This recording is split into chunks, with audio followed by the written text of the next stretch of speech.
इस वीडियो में देखते हैं Coulomb's law in vector form में कूलम्ब्स लॉ। मान लीजिए दो चार्जेज आपके Q1 और Q2 और इनके बीच की डिस्टेंस है R। ये इनके बीच की डिस्टेंस है, सपोज कीजिए कितनी है, R है। ठीक है। अब Q1 Q2 के ऊपर फोर्स लगाया और Q2 Q1 के ऊपर फोर्स लगाएगा। मान लीजिए F12 है आपका, F12 क्या होगा, force on Q1, force on Q1 due to Q2। और F21 क्या होगा, force on Q2 due to Q1। ये तो F12 और F21 लिखा हमने।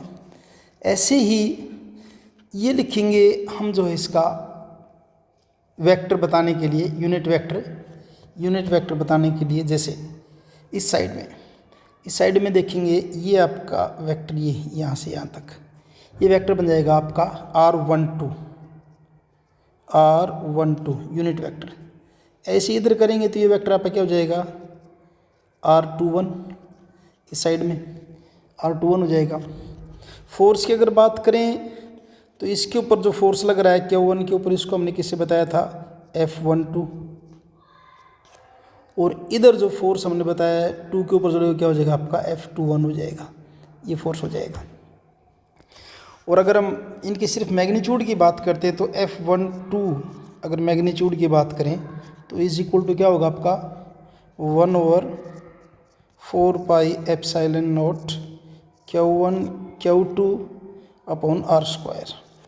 ऐसे ही अगर आप F21 निकालेंगे, सिर्फ मैग्नीट्यूड की बात करेंगे तो मैग्नीट्यूड तो दोनों क्या रहेगा, सेम रहेगा, 1/4πε0 Q1 Q2 upon R²। Magnitude दोनों का रहेगा सेम। लेकिन अगर डायरेक्शन के हिसाब से बात करने लग जाएं तो देखिए क्या होगा, डायरेक्शन हिसाब से लिखेंगे तो क्या होगा आपका, उस केस में आपका F12 force on Q1 due to Q2 1/4πε0 Q1 Q2 upon R²।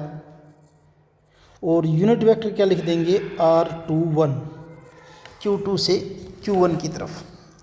ऐसे ही अगर F12 लिखना चाहें तो क्या होगा 1/4πε0 Q1 Q2 अपॉन R²। और यूनिट वेक्टर की डायरेक्शन क्या हो जाएगी, ये 21 था, सॉरी सेम होगा ना, ये क्या आपका 21 है, 21। और यूनिट वेक्टर आपका यहाँ पे क्या आ जाएगा, 12 आ जाएगा। अब ये आपके जो R21 और R12 जो आपने डायरेक्शन बताने के लिए लिखे हैं, तो ये क्या आपके यूनिट वेक्टर हैं जिनकी डायरेक्शन अपोजिट है आपस में एक दूसरे से, यानी किस ढंग से हैं आपके ये। इनकी अगर बात करें तो ये कुछ ऐसे हैं कि आपका R12 जो है, R12 वो इक्वल किसके है, -R21। चाहे यूनिट वेक्टर कह दीजिए, चाहे आप इसको यूनिट वेक्टर के हिसाब से लिख देते हैं, यूनिट वेक्टर बना देते हैं इनका क्या, इस ढंग से। तो इस हिसाब से देखिए आपके जो वेक्टर हैं आपके जो फोर्स आपके force on 1 due to 2, force on 2 due to 1, इनके अंदर सिर्फ डिफरेंस किसका है, इस डायरेक्शन का ही तो डिफरेंस है। बाकी तो सारी चीज़ें वही, सिर्फ किसका है, डायरेक्शन का डिफरेंस है। यानी हम क्या लिख सकते हैं, इसको आगे देखिए, इसको क्या लिख सकते हैं, देखिए जो हमने लिखा था F12 जो force 1/4πε0 Q1 Q2 upon R²। और ये आपका यूनिट वेक्टर था R21, ये लिख रखा था हमने इसको। यहाँ आप इसको क्या कर सकते हैं, अगर इसी को F21 करना हो तो क्या कर दे, देखिए इसी को अगर F21 कर दें हम, F21 इज इक्वल टू क्या हो जाएगा आपका 1/4πε0 Q1 Q2 R²। और यहाँ क्या लिख दें हम, जो है ये थोड़ा सा गड़बड़। और यहाँ जो मैं 1 2 की बजाय यहाँ क्या कर दूँ, 2 1 ही कर दूँ। ऐसे क्यों कर दिया? क्योंकि अपने को पता है कि R12 इक्वल किसके है, -R21 के इक्वल है।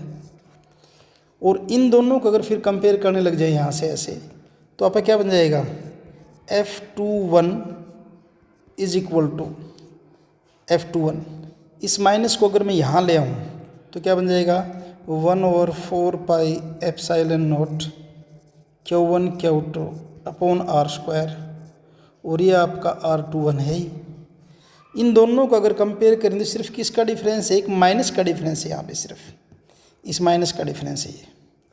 तो यानी हम इसको क्या लिख सकते हैं, हम इसको लिख सकते हैं कि F21 इज इक्वल टू, ये आपका क्या होगा, माइनस और आगे तो क्या आपका 1 2 तो है। यानी कि क्या हो, आपका जो चार्ज Q2 के ऊपर फोर्स लग रहा है उतना ही Q1 के ऊपर Q2 लगा रहा है। यानी कि दोनों चार्ज आप फोर्स के आपके equal and opposite. It means hence Coulomb's law ओबे Newton's third law.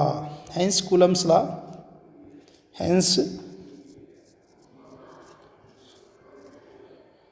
Coulomb's law obeys Newton's third law. छोटा सा numerical, 2 charges of 1 coulomb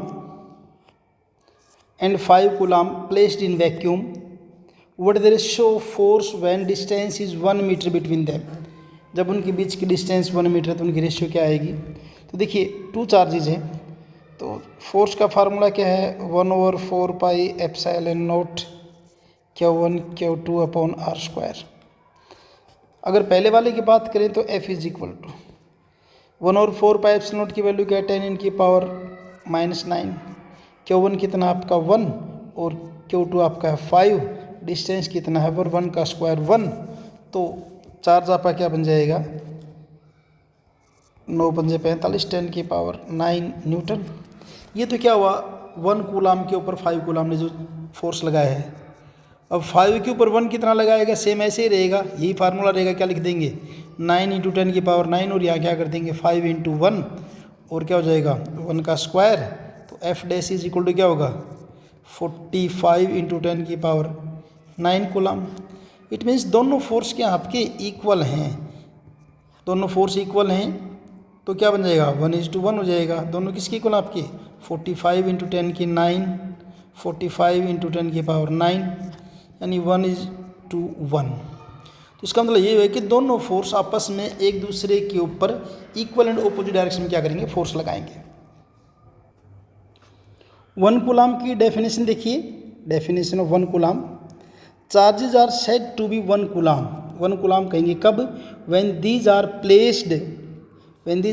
placed at 1 metre distance in vacuum and apply force, कितना force लगाएं, 9 × 10⁻⁹ Newton. इतना force अगर लगा रहे हैं आपस में एक दूसरे के ऊपर तो चार्ज आपकी क्या होंगे, 1 कूलम होंगे। समझिए कैसे, जैसे ये आपका मान लीजिए Q1 is equal to Q2 is equal to Q है आपका, ठीक है। बीच की डिस्टेंस जो है वो आपकी कितनी दे रखी है, बीच की डिस्टेंस दे रखी है आपकी 1 मीटर। फोर्स कितना कह रखा है, फोर्स कह रखा है इनके बीच में कह रखा है पहले कितना फोर्स हो इन पे, अगर आपस में एक दूसरे के ऊपर ये फोर्स लगाए 9 × 10⁻⁹ न्यूटन। और K यानी कि 1/4 पाई एप्सिलॉन नॉट की वैल्यू का अपने को पता है किसके इक्वल होती है, 9 × 10⁻⁹ न्यूटन के। अगर कूलम्स लॉ की बात करें तो फोर्स इज इक्वल टू क्या होता है आपका 1/4 pi epsilon not Q1 Q2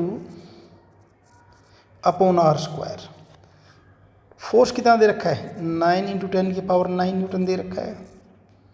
और 1/4 पाई एप्सिलॉन नॉट, फिलहाल इसको ये लिख देता हूँ बस, 1/4 पाई एप्सिलॉन नॉट किसका, 9 × 10⁻⁹ न्यूटन। Q1 Q2, क्योंकि Q1 और Q2 दोनों Q के इक्वल है तो इसकी जगह हम क्या लिख लेंगे, Q²। R डिस्टेंस आपकी कितनी है, 1 मीटर है तो 1 का स्क्वायर क्या हो जाएगा, 1 ही हो जाएगा, 1 का स्क्वायर 1 हो जाएगा। ये दोनों हो जाएंगे कैंसिल, तो क्या बन जाएगा आपका Q² इज इक्वल टू 1। या क्यू इज इक्वल टू क्या हो जाएगा आपका ±1। तो क्यू की वैल्यू क्या है प्लस, यानी कि 1 कूलाम क्या हुआ, 1 कूलाम चार्ज कब हुआ कि जब बीच की डिस्टेंस कितना हो 1 मीटर हो, आपस में एक दूसरे के ऊपर फोर्स कितना लगा रहे हैं 9 × 10⁻⁹ न्यूटन, और के की वैल्यू यही है, तो इट मीन्स आपका चार्ज जो क्या होगा आपका वो 1 कूलाम होगा।